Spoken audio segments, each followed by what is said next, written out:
সকাল সকাল সব বাসির কাজ সেরে এখন ঠাকুর ঘরে এলাম। আর সকালবেলা ঠাকুরের পুজো না দিলে মন একদম ভালো লাগে না বন্ধুরা।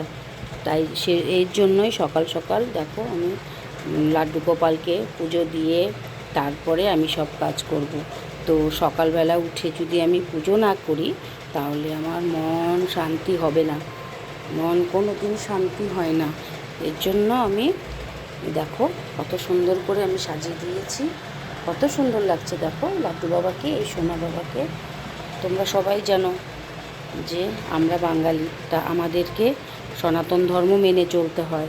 তো ভগবানের পুজো আগে দিতে হয়, দিয়ে তারপরে সব কাজ করতে হয়, তাই না বলো? তো দেখো সবাই বলে কী কাজ কী কাজ, এগুলো কি কাজ, এগুলো কি কাজ। দেখো এগুলো কি কাজ না? ভগবানের পুজো দেওয়া কি কাজ না? তোমরাই বলো। তো আমার কাজ, এখন আমি পুজো দেব। তোমরা দেখো আমার সোনা বাবাকে, এটা আমার লাড্ডু বাবা, এটা আমার সোনা বাবা।